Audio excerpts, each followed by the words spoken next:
Hey, good evening, folks. Wanted to make a video about what's next for Mexico after this little explosion of violence. Um, Tourism is more fragile than a lot of people realize, and events that, seem like a big deal that maybe aren't the end of the world in and of themselves, like this cartel attack in Mexico, can have a huge effect on tourism and actually have more effect than they should because of the fear that they stir up and the amount of people that wake up to the reality of what's going on in Mexico. And I think what we're going to see is the collapse of the Mexican tourism industry. They'll still be tourists, but there's gonna be less of them. They're gonna spend less. They might come from, they might be the rich from Guatemala, not rich Americans. Um, and It's going to have an effect on the economy. I think what you're going to see more of in Mexico is a move away from tourism towards manufacturing. Because of what Trump's done with China and what China's done with China, we're not importing a lot of stuff from them. Their cost of labor has gone sky high, and we've tried replacing them with a few other countries to less or more degrees. Uh, Vietnam is one example. Vietnam's booming, but when you understand the difference in population and geographic size and resource availability and capital investment and all of that, Vietnam's tiny compared to China. They're not going to replace China.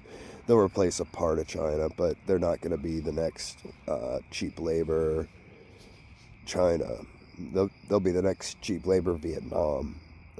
And hopefully it helps them economically move up into a higher economic bracket. But we need other countries to provide cheap labor to sell us stuff. And Mexico is right across the border. They have large ports, so they can get resources from all over the world.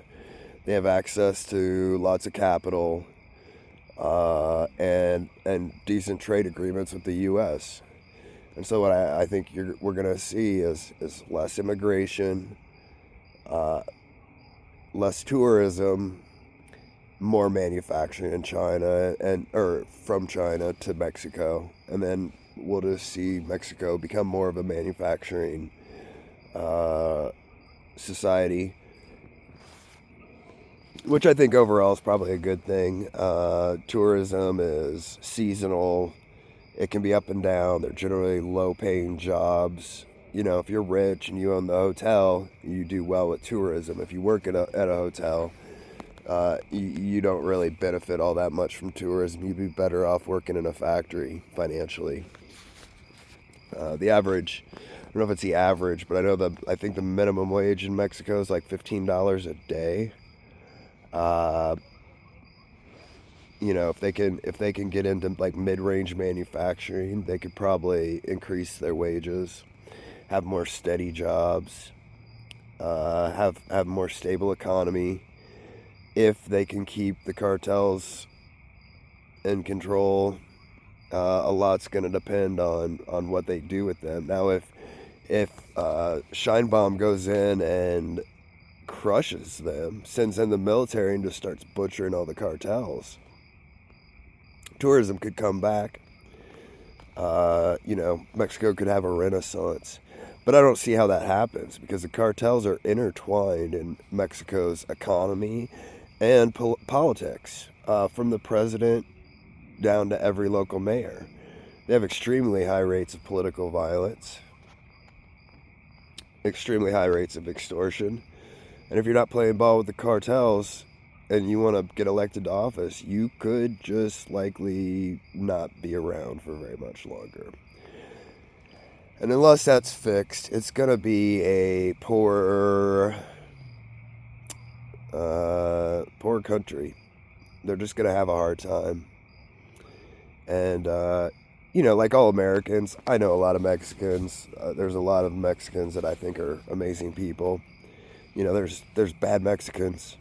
There's bad people in Oregon too. You know, but these cartels are something else. And a lot of the cartel stuff that comes from the U.S. criminalizing drugs. And I've gotten to the point where I'm okay with criminalizing fentanyl, but I really believe we need to have over-the-counter drug sales. I think you should be able to buy like a gram of blow or 5 hits of LSD without the government telling you can't, or threatening to throw you in a cage and enslave you for it.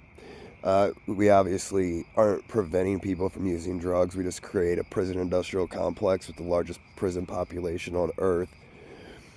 And it creates a lot of poverty and then criminal violence on the streets and in Mexico. And for what? For what?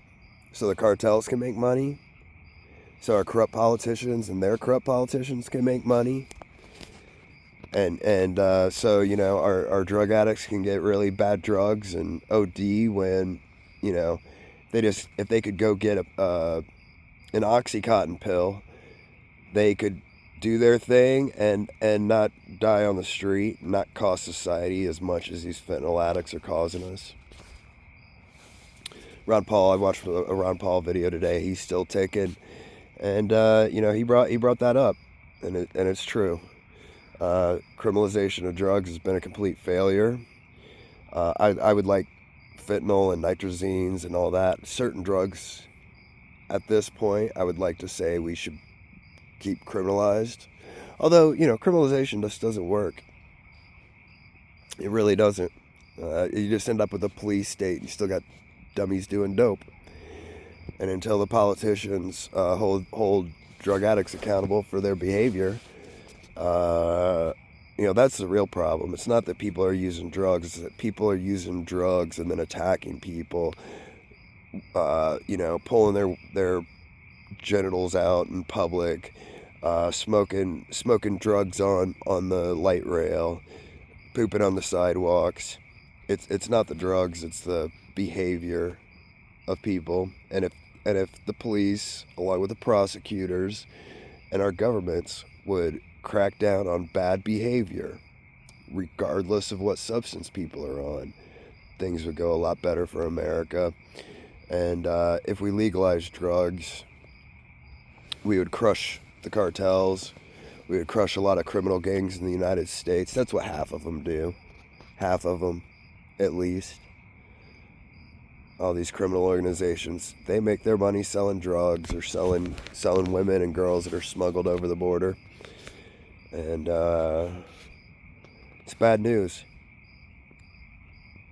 But Mexico is going to take a big hit with this. I don't think they realize how big it's going to be. Scheinbaum doesn't seem to think it's a big deal, but it's going to be a big deal. And, nobody wants to visit their hotels and their resorts and spend money in their local economy. They're going to have to figure something else out. And the real solution is crushing the cartels. But, the cartels are the government. They are the police. They are the military. They are the economy. How do you crush that without crushing Mexico? Anyway, it's a crazy world we live in. I appreciate everybody tuning in. I'd love a like, share, subscribe, comment. I'll have a Cash App in the description. It's not a toll booth, just there if you want to use it. I appreciate everybody being here and watching. I hope everybody has a great night. God bless.